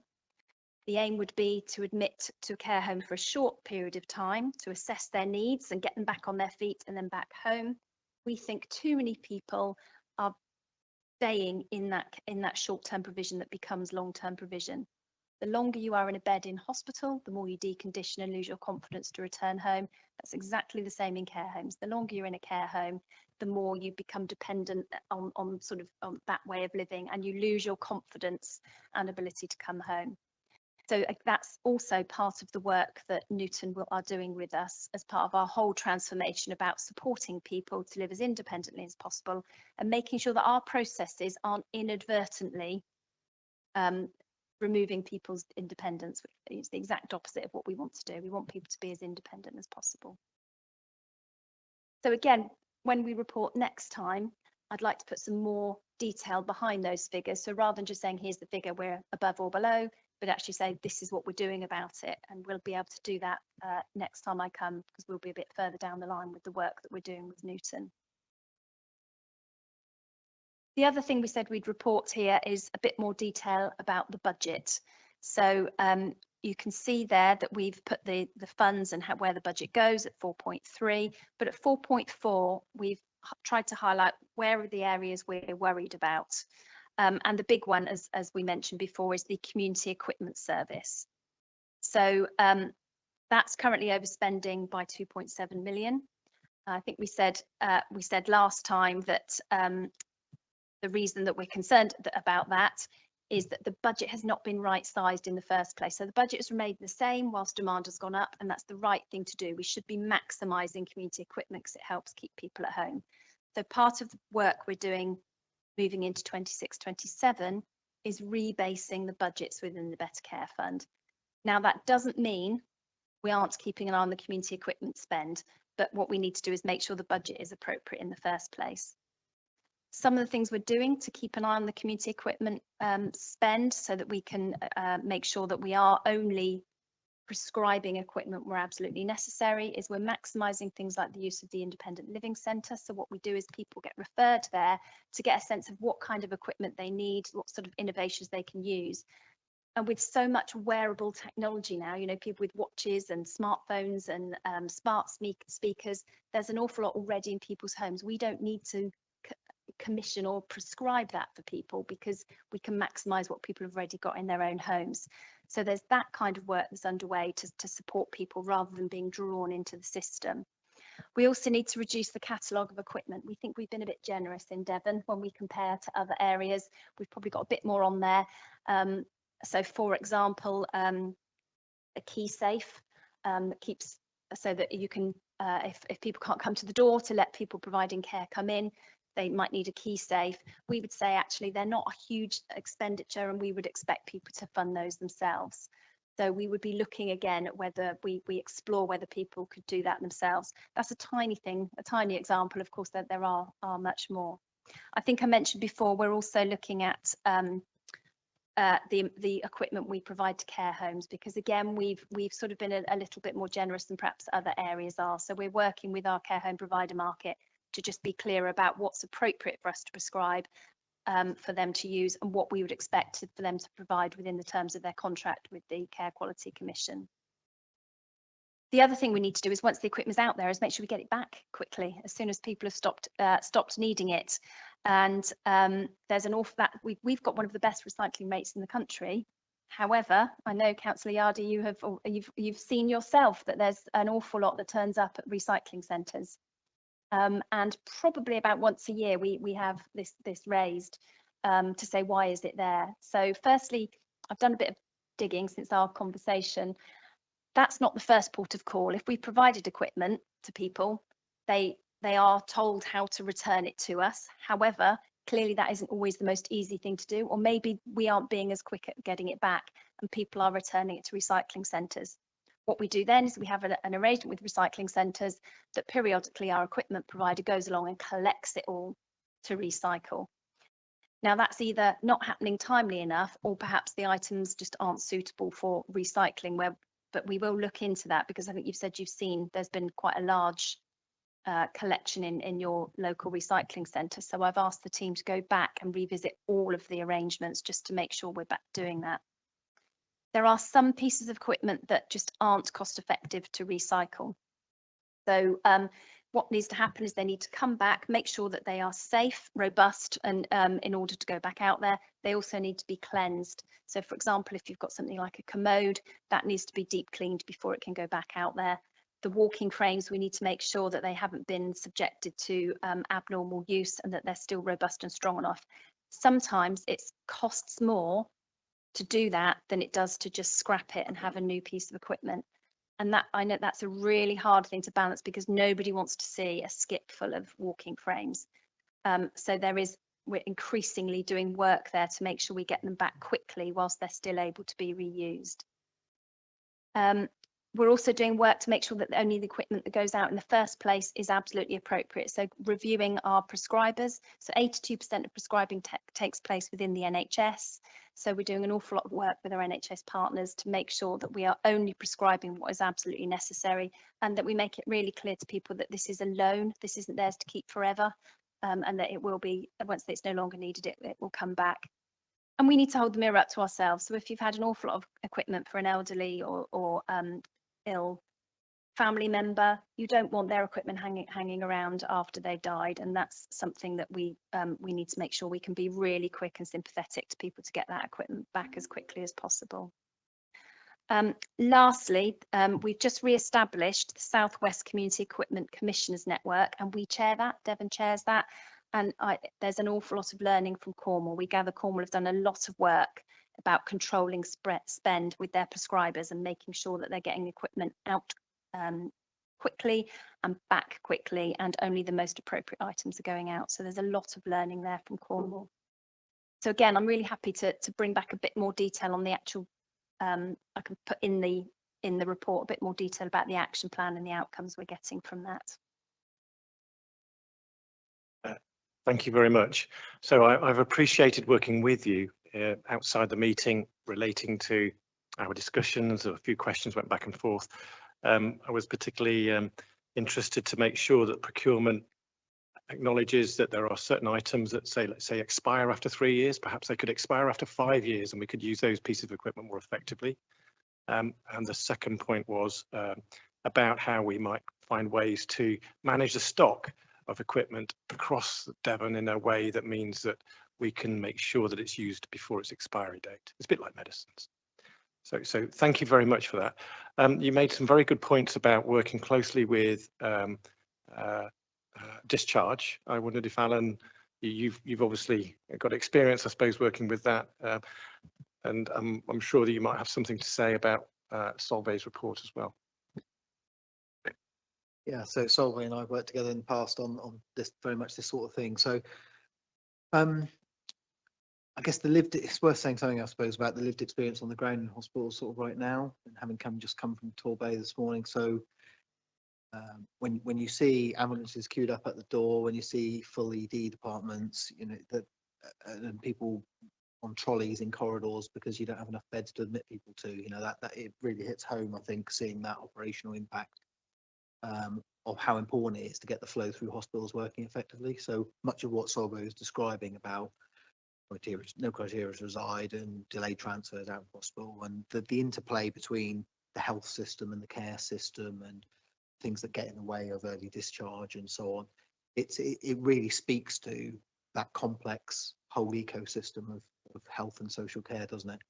And there's a market management dimension that I know that Solvay's work will touch on as well, about whether there's adequate provision out there in terms of domiciliary care and residential care and so on. So I think we see hospitals that are too full too often still, and that that flow issue remains, particularly at this time of year, a very, very hot topic for us to be managing in acute hospitals. It's how much more effective are we becoming over time might be a question at improving that flow. I think some of the answers lie in the sort of strategy stuff that was described earlier about everything from the prevention end of the scale through to the can people be careful in their own homes, wearable devices and that kind of stuff. There's a whole sort of care pathway journey, isn't there, from early life through to end of life, and some of what your strategy touched on was very much about trying to unlock some of the barriers to why acute care is so expensive and so limited. How do we work together effectively to work on those alternatives, really, isn't it? That are more cost effective, they're more desirable to patients. Often patients don't want to wind up in hospital, they can possibly avoid it. So I think there's a whole, everything Solvo is describing there just speaks to me to the complexity of the healthcare ecosystem and the importance, I suppose, of the work of this board, build those relationships and build those partnerships so that we recognise this is a team game, isn't it? And only in working together will we deliver solutions to those things, and will we do right by patients. I think it's a shame we missed the patient story at the beginning of the session, perhaps, because I think that would have perhaps been a good reminder of the importance of that collaborative working and the value of it to individuals out there. So I just appreciate listening to Better Care Fund stuff is a good example of just the importance of that partnership working in the system, I guess. So Chair, just some observations, really. Any questions? Diana?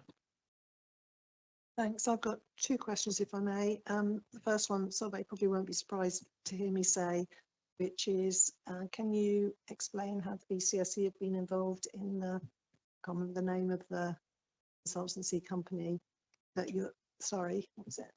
Newton, sorry, that will be looking at discharge planning, because you will have heard me say many times before, there's lots of really brilliant practice around supporting high quality discharge planning facilitated by the voluntary and community sector, but it's in pockets. And I'm hoping that Newton are going to be looking at some of those examples of good practice and recognising that by actually spreading them, we could perhaps do some really good development work. Yep, so you'll be delighted to know, Diana, that they have your contact details. And we said straight away when we were first sort of looking at how we might work together, how do we do things differently, who are our key partners around the table? And we absolutely said that the VCSE Alliance is the perfect one to work with, rather than trying to pick out lots of individual organisations. It's ideal, isn't it, to work with you? So they do have your contact details. So I know you were on the list to be involved in that as they do the diagnostic, and most importantly, try and think about solutions and what's available. Thank you. I look forward to them contacting me. My second question is on a different matter to do with the Better Care Fund. I've heard lots of rumours, comments made to me that the Better Care Fund is going to be changing in the future, and it is such a brilliant way of developing partnership working, because it brings together different parts of the systems to look at particular issues or problems. And so I wanted to hear from the horse's mouth what is going to be happening with the Better Care Fund, because if there are going to be changes, say we need to be thinking about how we manage that as soon as we know there'll be any changes. So I'm afraid I'm not quite the horse's mouth, because that comes from government, but we are waiting the new guidance. It's always late for the Better Care Fund. It's late this year as well. We do know it will have a focus much more on neighbourhood and delivery in neighbourhood. So, and it will also have a stronger focus on making sure that partners are engaged and involved. So I would expect to see that guidance. It was due in December. We think hopefully it'll come during this financial year, ready for next financial year, but very much about the neighbourhood teams and the neighbourhood approach, which I think speaks really closely to how the BCSE are established to work, hit the ground running. Thank you. And so the recommendation from this on the Better Care Fund was that the board endorse the report and acknowledge the mitigating actions that have been taken to reduce overspend. I'd like to propose that. The seconded and agreed. Thank you. Carried.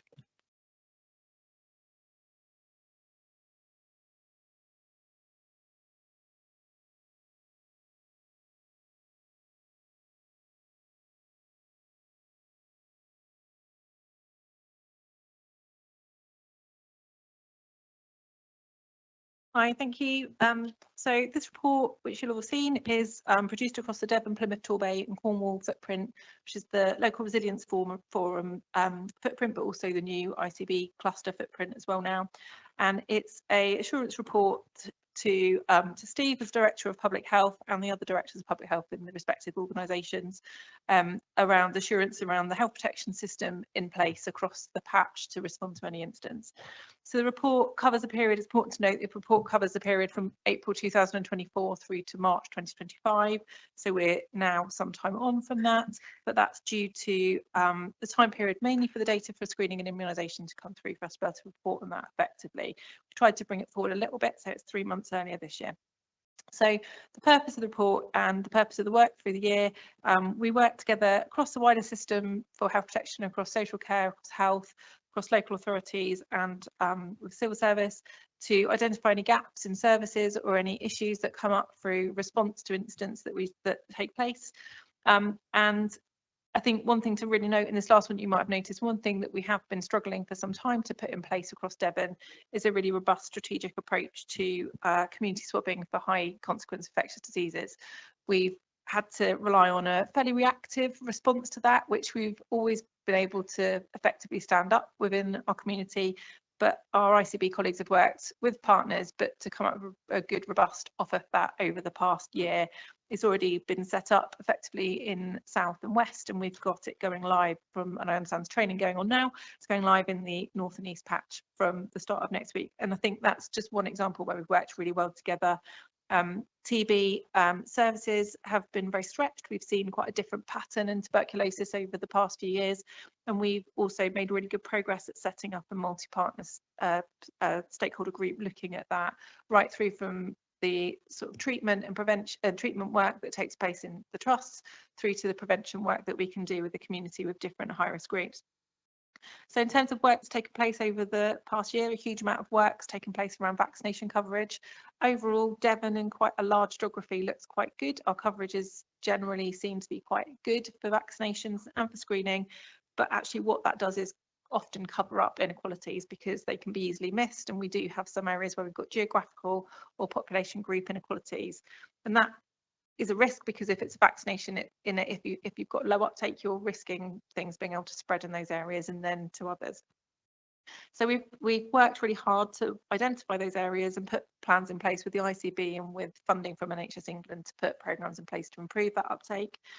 We responded to high levels of pertussis or whooping cough over this time period. You may or may not remember that, it feels like a little while ago now, and work with maternal vaccinations to try and address the risk to very young babies who are unprotected largely from that.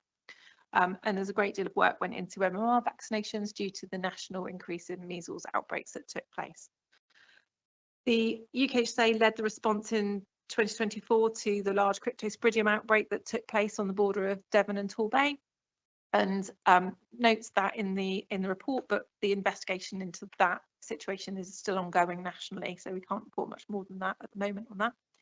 And we've worked really well across the system to work out how we can work well, we can clarify our roles. Obviously the ICB and other partners are going through significant change at the moment, so we're working closely to kind of keep moving forward through those periods and identifying any issues that might propose to us in terms of gaps. And our focus largely from a local authority perspective is around prevention, and we've done some really good work around communications and working with our most vulnerable groups for infectious diseases, which largely are very young, are very old, and our inclusion health groups. Going forward, we are looking across the patch to address to review how we deliver this report. It transitions between the authorities as to who delivers it. It was Torbay that did it this time, and it will be Cornwall next time. And so if you have any feedback in terms of what it might be useful to include or how it might be, what it might be useful to look like, then please do feed that back to Steve or to one else. Thank you. If I may, I've got an immediate response. So I read through the report. Very, very good, very thorough. I'm very appreciative. I think going forward, we're going to, we talked about engagement. So there are immunisation black spots. It talks to campaigns and engagement. But also we've talked about neighbourhood health plans becoming more important as we move forward. So these health hubs and community-based communications to help understand what's happening about these various concerns are really important. And it's the unheard voices that we also need to contact. So the rurality perspective needs to be brought in. Finally, on the cryptosporidium, I am the ward councillor for that area. So I attended the South West Water meetings where they banned the BBC and ITV, etc. There is a need to be able to work on the reporting that the water companies undertake, and where UKHSA stands in. So I'd understand that UKHSA did exactly what they were meant to do, but I've got serious questions about South West Water. I note that since that outbreak, the CEO has changed, Ofwat has been changed substantially, and that now we're having discussions about the funding for water authorities. I know this isn't local authority, something that we can facilitate, but it's quite clear that that outbreak, that public health outbreak, was facilitated by years of under maintenance of valves in fields which cows inhabit. So I've really seeing a massive change. I don't know there's much we can do as a board here, but I'm glad you mentioned that specific point. It's extremely important that we maintain the waterways so that we maintain the health of our residents. Sorry, that was my little rant. I'll finish on that point and hand over to Steve. Thank you. Thanks, Kirsty, for providing a very short and brief overview, a very complex piece of work, which I have to say I did no heavy lifting on at all. Historically, this gets very little airtime at the board, so it's really great that Kirsty's come along and done the presentation. I think what we really need to be clear is if we now anchor this in our strategy around prevention as building blocks of health, vaccination, immunisations, are critical. Access to clean water are critical. The inequalities are really important. So the outreach team who go out and target those areas where we know vaccination uptake is low, often because of the elderly and vulnerable can't access services, is really critical for inequalities. And the work we do within reducing the people getting into hospital, but also getting out of hospital quicker. The hospital-acquired infection rates, are increasing. Our antimicrobial resistance is increasing. These are massive public health challenges. Well, challenges to the public's health rather than challenges for me as director of public health. The challenges for everybody, because they are delaying discharge coming out of hospitals because they're picking up infections in hospitals. People are going into hospital where potentially if they had a vaccination, it might be able to stay at home and be treated at home. So there is this connection, albeit tangential, for the work we're doing. So this, although it's an annual report, keeping this on our agenda, keeping this on our mindset is really important. And so I chair the Devon and Cornwall Health Protection Committee, and I will commit that if things do come up periodically, more timely, we can play back into this committee, so that we're not waiting 18 months for things to come back for us if they are things which are really issued and really important. So thank you, Kirsty, and thank you for the conversation. I reiterate my thanks as well, even though I probably went on about crypto a little bit too much there. So thank you very much. It's really important to see those actions and how they're being comprehensively looked at. Any other comments from members? No? Okay, so we can move on to, are there any items to forward to scrutiny for potential note? Don't know that we have any at this particular moment. I'm looking around the room. No. So in that case, we'll move on to the next meeting. So the next meeting is due on the 26th of March. I think right at the back of the pack, you can see there are some dates for in July and October, and those will now be given Start Well and Live Well, and one of those will be housing. So we're going to build up a calendar so that the individuals that are leading those work streams can know months and months in advance that there is something going to happen on those particular dates, which means we can plan to make sure that we hold an event on that date which is meaningful. Simon, would you like to comment on that forward plan or? No, nothing further to add. Thank you. So on that point, I think we've come to the close of the meeting. I just wanted to thank everybody for their really engaged engagement into today. So I've really appreciated Alan and Catherine being online. I've also appreciated your input as well regarding the strategies and the vaccine from that overview. And Denise, Richard and Tandra, everybody here, and Diana and Steve, I've really appreciated the fact that you've gone through the papers and you've made the input to the meeting. So it's really, really important. We are changing the way we do business, and so hopefully the next meeting will be imperfect, but we will be changing the way that we move these meetings forward. And I hope that you stay with us on this journey over the next 12 to 18 months. Thank you. Thank you. 4 o'clock. Get home while you can, folks.